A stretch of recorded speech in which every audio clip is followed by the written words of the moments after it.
Mental attitude affect your health and your well-being? Well, that's exactly what we're discussing today with today's Monday Motivation. Yeah, so we're joined by expert Beanie Man, who is a speaker, author, and coach, along with Mo, the service dog, and happy ambassador. We just love Mo. He brings so much happiness into the studio. He's laying down right now, but he was just giving me love. I'm telling you, he spreads happiness. Yes, he's absolutely a lover. Beanie, every time you come in, you really do spread happiness. You make everybody laugh. It's just this energy you carry with you. But let's talk about negativity and why we need to shut it out.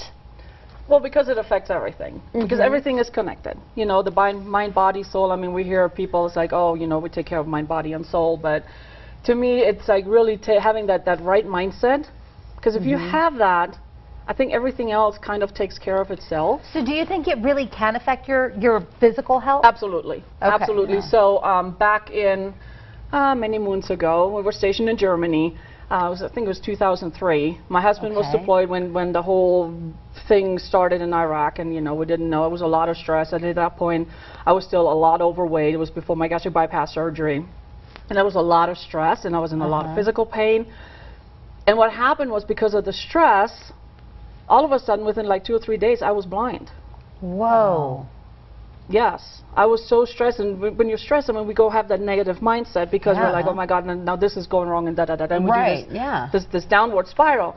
So I literally went blind. I mean, I could see like a little bit of light and a little bit of shadows, but I was legally blind. Wow. Freaked me out. I bet. That would be scary. It was very scary. Plus, I mean, 2 little kids, husband deployed, don't know what's going on. So how did you overcome that? Because you're not blind now. You see just fine.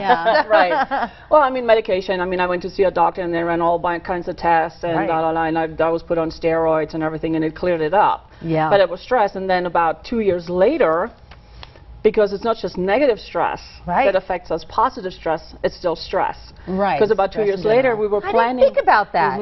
Okay. Because about 2 years later, we were planning a trip, you know, with the kids from Germany to the States to visit family and everything. And I was stressing over it, but it was a good kind of stress. I was excited, and I was like, guess what? You went blind. Again. Not completely, but I mean, I noticed it in one of my eyes. All of a sudden, it's like, oh, here we go again. Right, but it's stress. It's crazy. It is, but my mom always says, watch out with stress because it affects you so much. You end up with health issues. And it's so crazy to me, but she says that always. But you don't think about positive stress, so that's something we should all really consider. Stress in general. You're getting ready for Christmas or the holidays, you start getting worried about making sure you have to. It's a good thing, but Very much so, you start arguing. Yeah. But it's still stress. It's still so what are some ways that you can cope with this and kind of restructure that mindset so that you are an abundance of happiness, and that's what you project? How do you make that happen? You know, well, you did get a book out of that because you wrote an incredible book. But I mean, what really is like, first of all, you need to become aware. Okay. Awareness is really key. It's like, you know, pay attention to your thoughts, pay attention to how you talk to yourself, and pay attention to your feelings and emotions.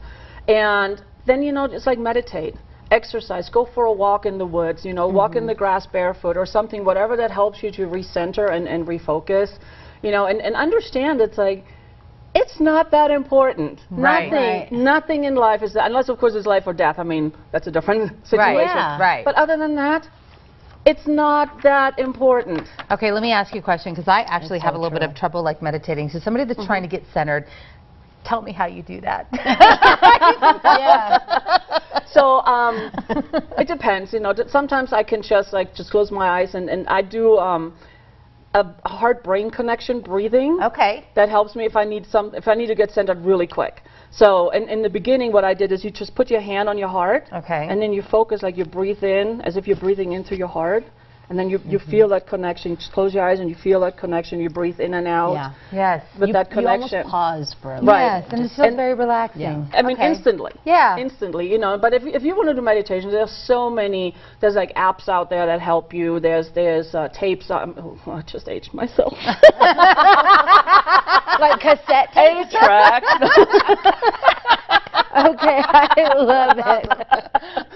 But I mean, there's so many tools out there. You can just Google meditation, you know, and it's like, so I have music and I have tapes and stuff too. I love it. And of course, if you want some of this amazing energy Beanie brings with her every time, you can look her up. She's got Facebook Matters of Perspective. Your book is called Happiness matters. And it does. Yes, and it really does. It does. And of course, you can log on to the website mattersofperspective.com for more info there. Thank you so much for being with us. Thank you You're for a having joy. us. You Thank truly you. are. We're Thank you. glowing. Yeah, I know, just happiness. Hi, Mo. See, Mo agrees. All right, we're going to send it out to Mia.